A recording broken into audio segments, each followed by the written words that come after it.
Assalamualaikum warahmatullahi wabarakatuh.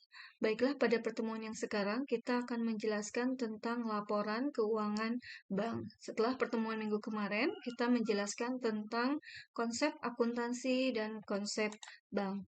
Oke, di laporan keuangan bank, baik itu bank komersial, baik bank umum maupun bank perkreditan rakyat atau BPR, diwajibkan menyampaikan laporan keuangan dalam periode tertentu, yaitu laporan keuangan bulanan, laporan keuangan triwulan, dan laporan keuangan tahunan.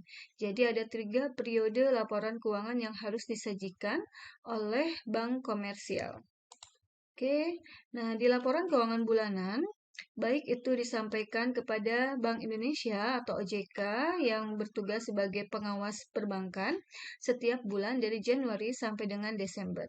Format yang disampaikannya harus menyesuaikan dengan format yang ditentukan oleh Bank Indonesia atau OJK-nya sendiri.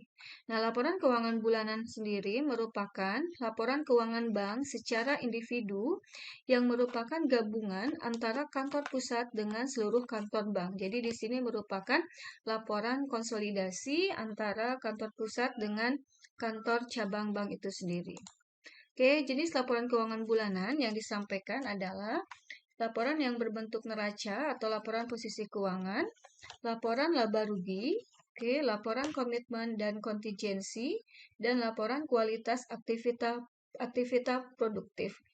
Jadi di sini ada tambahan laporan bank itu yaitu laporan komitmen dan kontingensi dan laporan kualitas aktiva produktif.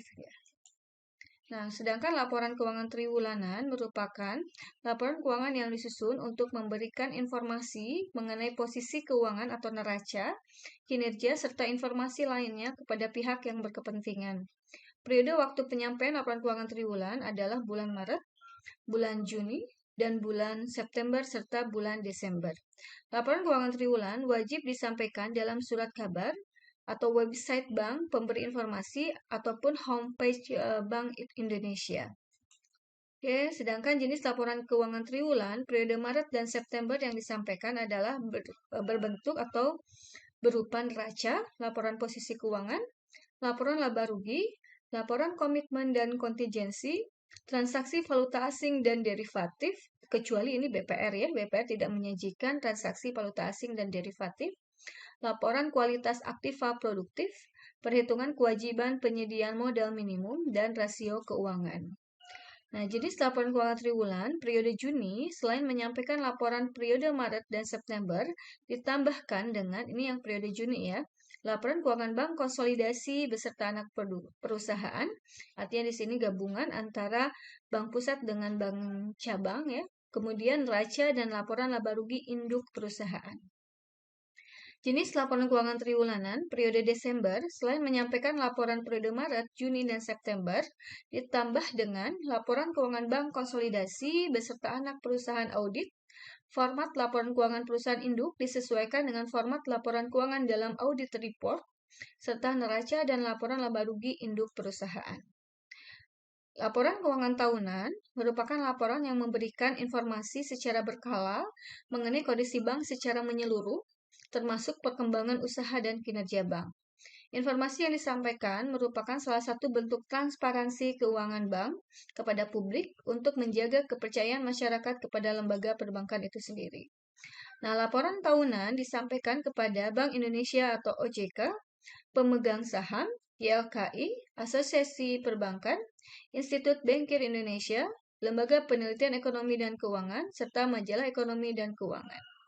Nah, jenis laporan keuangan tahunan sendiri, dia mencakup neraca atau laporan posisi keuangan, laporan laba rugi, laporan perubahan ekuitas atau retained earning, laporan arus kas, serta catatan atas laporan keuangan, termasuk di sini ada informasi mengenai komitmen dan kontingensi. Nah, laporan keuangan konsolidasi bank dan anak perusahaan terdiri dari neraca atau laporan posisi keuangan, laporan laba rugi, laporan perubahan ekuitas atau retained earning, laporan arus kas, dan catatan atas laporan keuangan, termasuk informasi mengenai komitmen dan kontingensi. Ini hampir sama ya dengan laporan keuangan tahunan selain anak perusahaan ya. Kemudian laporan keuangan perusahaan induk di bidang keuangan yang telah diaudit oleh kantor akuntan publik, laporan keuangan perusahaan induk di luar bidang keuangan yang telah diaudit oleh kantor akuntan publik. Nah, demikian pembahasan tentang laporan keuangan bank. Apabila ada yang kurang dipahami, silakan untuk ditanyakan. Terima kasih. Wassalamualaikum warahmatullahi wabarakatuh.